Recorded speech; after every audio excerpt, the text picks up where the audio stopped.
everybody. I'm Jerry Willis. Tonight on the Willis Report. We're here. It promises to be the next big thing for consumers. Wireless charging for your smartphone. Now, already Starbucks and McDonald's are giving customers free access to wireless charging. But is this new technology all it's cracked up to be? With us now, Larry Fishelson, the CEO of Dynalink. Welcome to the show, Larry. Thank you for having me. So, how does this work? What happens is there's a power mat that they're going to have in Starbucks, okay? So it's just a basically piece of a mat, and what you do is you put your phone into a cradle, stick it on the mat, and it uses electromagnetic energy that gives you the power for your phone. So it's truly wireless where you don't have to use cords anymore, and we're going to see this more and more because places like Starbucks will get foot traffic in the door. We're all out there using our smartphones and apps and downloads, which is using up more data. So by early afternoon, a lot of our phones, we're looking at and go, what's going on? So it will drive foot traffic, which is great for retail. Some of these actually look like coasters. I mean, if you didn't know what it was, you wouldn't know to use it.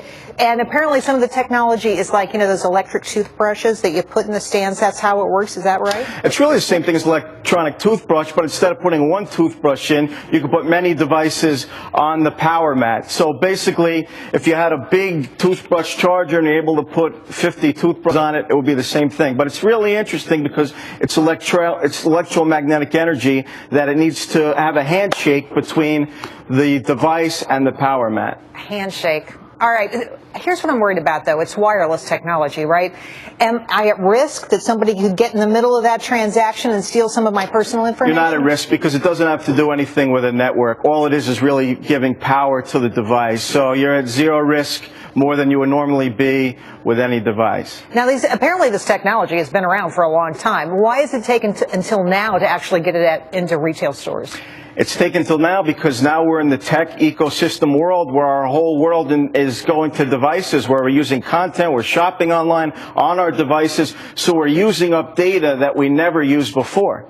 Right, exactly. And let me tell you, keeping that phone charged it takes a lot of time, it takes a lot of mental energy. If you know you can walk into a Starbucks, that's yet another reason to go into a Starbucks. And really brilliant of some of these retailers to use them. So they're in Starbucks, they're in some airports, correct? Where else are we likely to see it? They're talking about McDonald's doing it, but I think that you'll see it in a lot of regular retail stores, in a lot of malls. Absolutely. GM is also working on bringing these to cars. Even though you're not supposed to be talking on your phone, you could at least charge your phone in your car. Well, it's very interesting. Many people don't know, but GM put a $5 million into PowerMat as an investment so they can go ahead and look to utilize PowerMat because they see how big that is. If you could put in the back seat all the devices and plug them in, it makes for a better experience in the car. So they actually invested in the company PowerMat. Any other applications that you see out there? Where else is this going next? I think you're going to see it in kitchens, in other devices in the home. Eventually it's going to really push more into tablets and smartphones. But I think you're going to see it in other parts of our lives. I love it. If you don't have the power, you can't operate the machine, that's for sure. Larry, thanks for coming in. Thank you for having me. Thank you.